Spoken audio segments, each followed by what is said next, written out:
You are absolutely nothing to this company. Take your garbage and get out of my boardroom. Throw you into the street. Julian Vance stood at the head of the mahogany boardroom table, his custom Italian suit razor-sharp, his silver-rimmed glasses catching the harsh glare of the midday sun pouring through the 54th floor windows of Apex Global. He looked down with absolute, suffocating contempt at the frail figure sitting across from him. Cut immediately to 20 minutes later.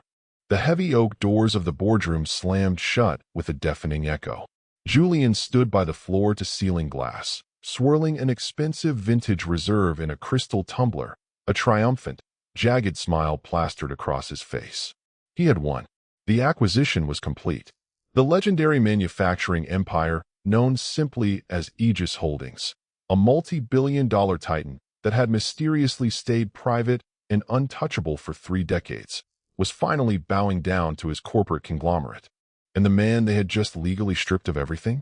Arthur Vance, no relation, just a wretched old man who wore a threadbare, patched-up canvas jacket, shoes held together by black electrical tape, and a faded wool cap, was currently crouched on his knees by the elevator banks. He was slowly, painstakingly gathering a handful of loose metal washers and old receipts that had spilled from a grease-stained brown paper bag. Julian's top legal counsel, Marcus Thorne, adjusted his tie, stepping up beside his boss. "Should we verify the final ledger transfer one more time, Julian? Something feels eerily quiet."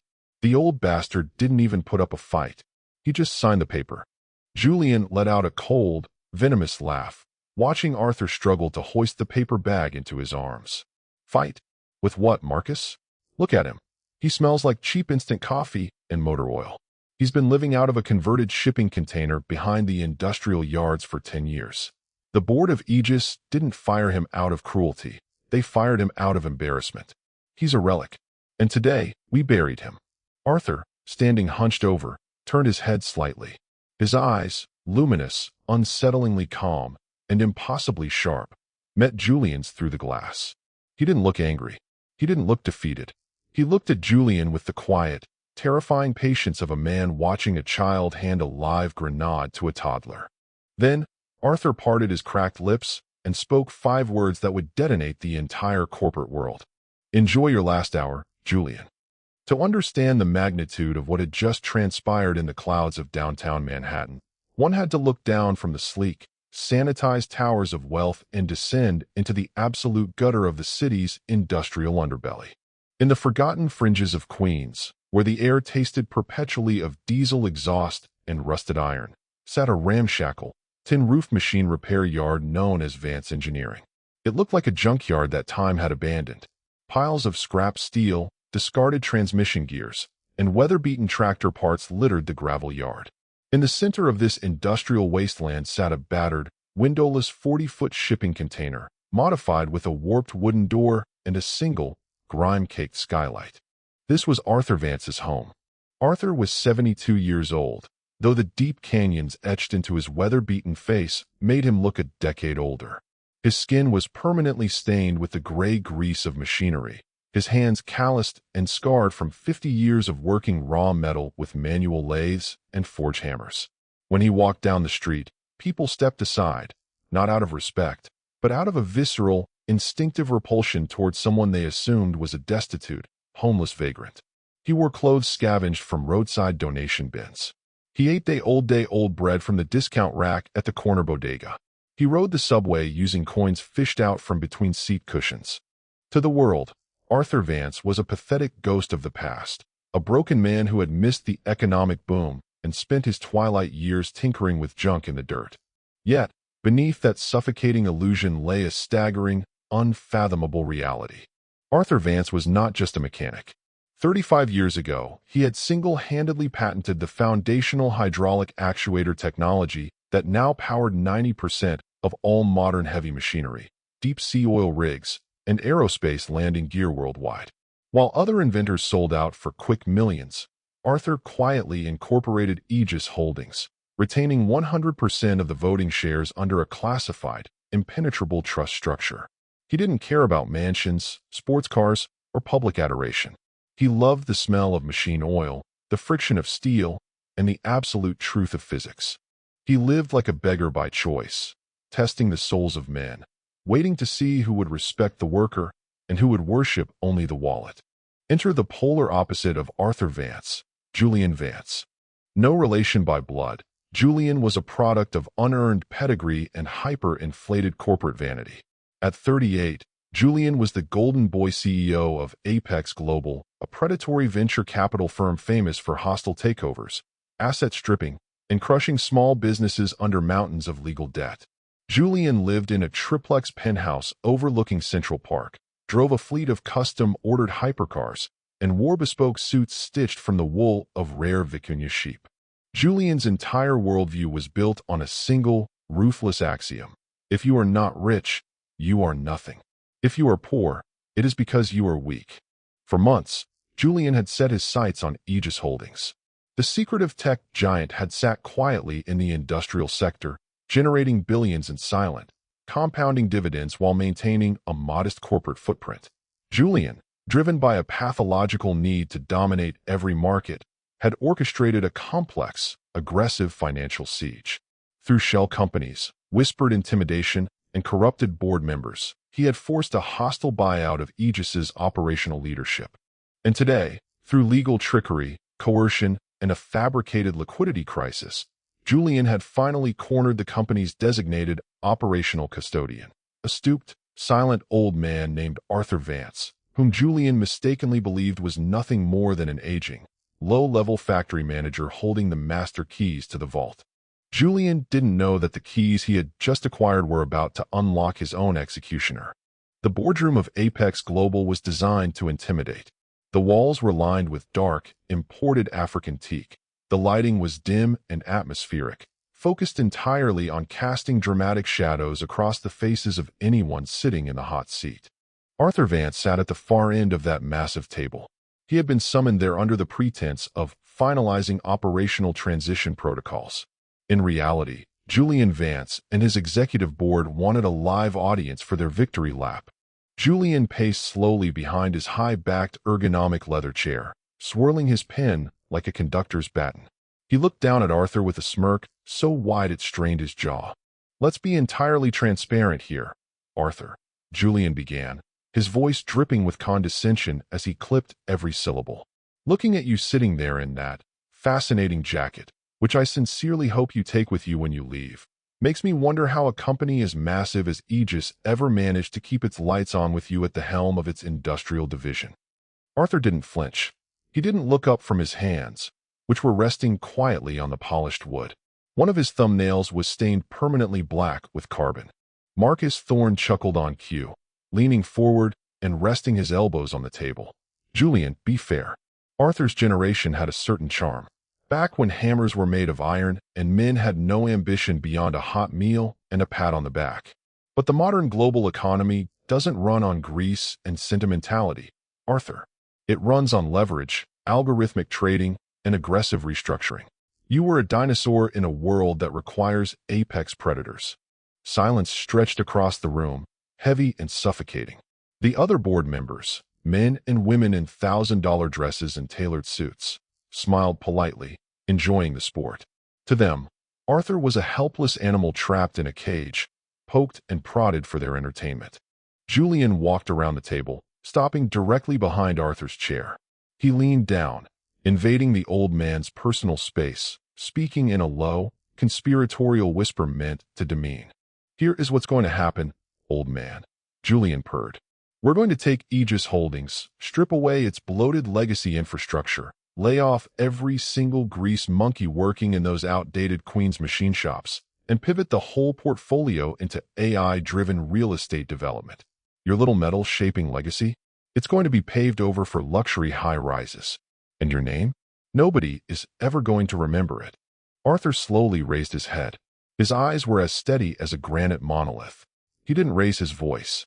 He didn't tremble. When he spoke, his tone was quiet, almost conversational, yet it carried an eerie, unnatural gravity that made the hairs on the back of Marcus Thorne's neck stand up. "You think you've bought an empire, Julian," Arthur said softly, his voice raspy like dry leaves scraping across concrete. You think because a piece of paper bears a corporate seal, you own the sky and the iron beneath it. Julian scoffed, straightening up and rolling his eyes. Oh, spare me the prophetic melodrama. It's business, Arthur. You got outmaneuvered. You signed away the primary operational holding entity. The ink is dry. The digital wire transfers have cleared the clearinghouse. Apex Global owns 100% of Aegis's commercial assets. You own the shell, Julian, Arthur replied, a faint, cryptic smile touching the corners of his mouth. You own the corporate paperwork, but you forgot to check who owns the foundation upon which the shell rests. Marcus Thorne frowned, a sudden knot tightening in his stomach. He quickly flipped open his golden-hinged iPad, his fingers flying across the screen. Julian, wait. Let me just pull up the land registry and asset encumbrance filings one more time. The acquisition clause 14b states. Clause 14b is irrelevant, Marcus, Julian snapped, waving a dismissive hand. He looked back down at Arthur with pure disdain. The old man is just experiencing cognitive dissonance. It's natural when you take a stray dog off the porch and tell him he doesn't live there anymore. Security. Two burly, black-suited security guards stepped into the boardroom from the side anteroom, their faces expressionless. Escort Mr. Vance out of the building, Julian commanded, checking his expensive gold wristwatch. And make sure he doesn't leave any of his debris behind on the carpet. I have a celebratory press conference in 20 minutes, and I want the air cleared of the peasant smell before the investors arrive. The guard stepped forward, reaching out heavy hands to grab Arthur by the shoulders. Arthur did not resist. He slowly pushed himself up from his chair, adjusted his frayed wool cap, and smoothed down the front of his patched canvas jacket. He looked at Julian one last time, not with anger, but with a profound, chilling pity. Remember this moment, Julian, Arthur whispered as the guards began to haul him toward the doors. Remember how proud you felt standing on top of the world. Because gravity doesn't care how expensive your suit is when you fall. The heavy oak doors slammed shut behind him. Inside the boardroom, the tension evaporated instantly, replaced by the sound of popping champagne corks and self-congratulatory laughter. Julian raised his glass high, basking in the glow of his absolute triumph. To the future, Julian toasted, his voice ringing across the mahogany. To Apex Global. Unstoppable. None of them knew that across the city, across the country, and across the digital servers of the global financial grid, a microscopic, dormant line of code written 30 years ago had just been triggered by Arthur's final signature. The trap was fully sprung. Down in the subterranean lobby of Apex Global, Arthur Vance stepped out of the brass elevator. He walked slowly toward the revolving glass doors, his boots clicking softly against the pristine Italian marble floor. The building security guard at the front desk wrinkled his nose, watching the old man closely, ready to yell if Arthur tried to linger near the high-end art installations. Arthur didn't linger. He pushed through the revolving doors and stepped out onto the bustling Manhattan sidewalk. He reached into the deep pocket of his canvas jacket, pulled out a battered, prepaid flip phone from 2012 with a cracked screen, flipped it open, and pressed a single speed dial button. Execute Protocol 0, Arthur said quietly into the receiver. On the other end of the line, a crisp, emotionless female voice replied instantly. Protocol 0 initiated, Chairman Vance. Global asset lockdown active. Reversing all IP routing, intellectual property rights, and physical collateral liens across all jurisdictions. Time to impact, 3 minutes. Thank you, Sarah, Arthur said, clicking the phone shut and sliding it back into his pocket. He didn't look back at the towering glass monolith of Apex Global. He simply turned down the avenue, walking steadily toward the subway entrance. Up on the 54th floor, the celebratory atmosphere was reaching its fever pitch. Julian Vance was standing at the podium in the private executive auditorium, surrounded by flashing television cameras, financial journalists, and Apex Global's top-tier investors. Microphones clustered around the podium, capturing every word of his triumphant speech. And so, ladies and gentlemen, Julian projected, his voice smooth, charismatic, and dripping with corporate arrogance. Today marks a historic milestone. Apex Global has officially completed the total acquisition of Aegis Holdings. We have consolidated our monopoly over global heavy industrial infrastructure. The market is ours. There is no competitor left standing in our path. A wave of thunderous applause rippled through the auditorium. Flashbulbs blinded the room in rapid-fire succession. Julian raised his hands in a modest, practiced gesture of false humility, basking in the absolute ecstasy of his victory. Suddenly, right in the front row, Marcus Thorne's phone began to vibrate violently. Marcus pulled it out of his pocket, frowning. It wasn't a standard notification. It was a high-priority, encrypted emergency override alert from Apex Global's primary central banking clearinghouse. Marcus tapped the screen. His face instantly drained of all color. Every drop of blood vanished from his cheeks, leaving him looking like a corpse in a tailored suit. He stood up abruptly, knocking his chair back with a sharp clatter that cut through the applause. "Julian," Marcus choked out, his voice cracking horribly. "Julian, stop the press conference. Now." Julian paused mid-sentence, annoyance flashing across his handsome face. He glared down at his head legal counsel from the stage. "Marcus, what in God's name are you doing? We are live on national financial networks."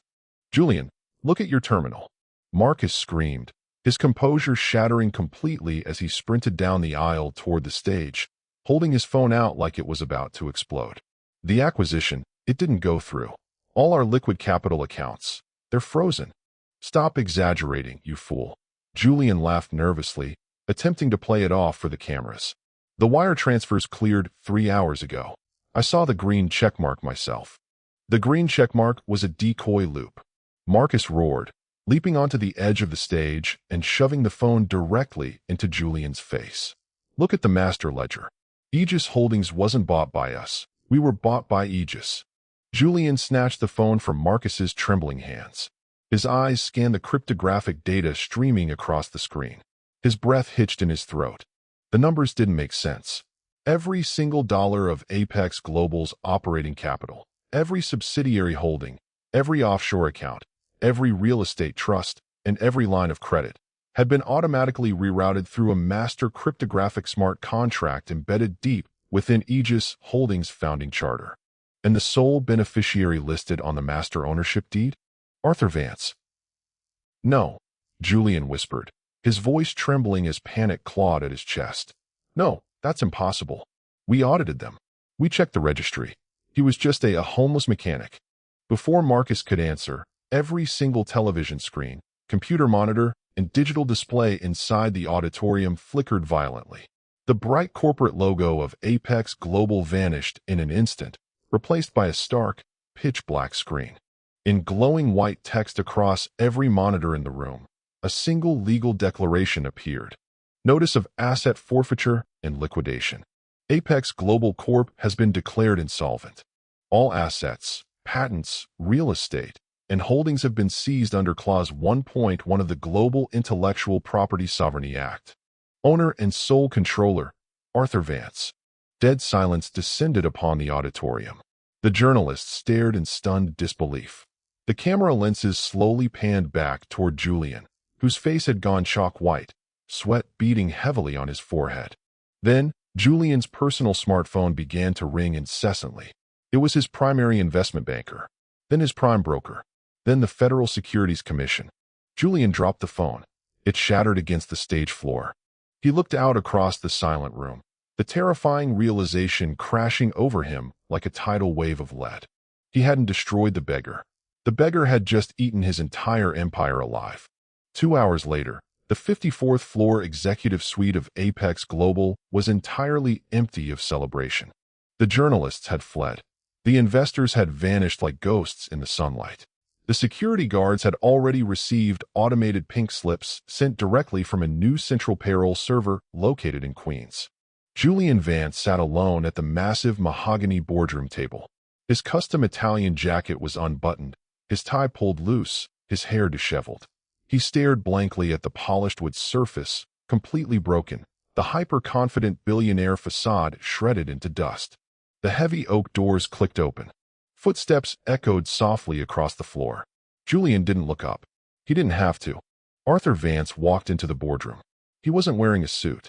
He still wore his grease-stained canvas jacket, his frayed wool cap, and his shoes held together with black electrical tape.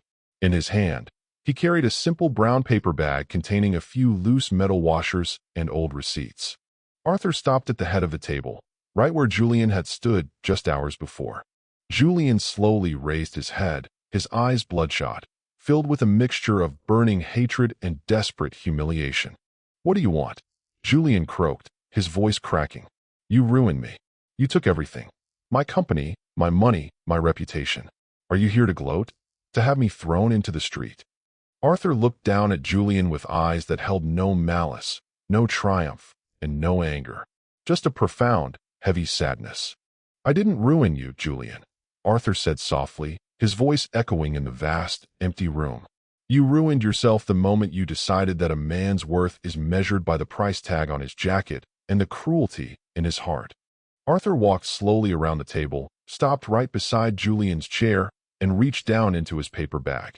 He pulled out a single, clean, brand-new $500 bill and placed it gently on the polished wood in front of Julian.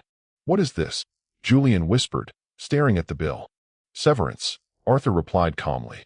"For the time you wasted thinking you were smarter than the iron." Julian stared at the bill, his hands trembling violently as tears finally spilled over his eyelids, tracking hot paths through the dust and sweat on his face.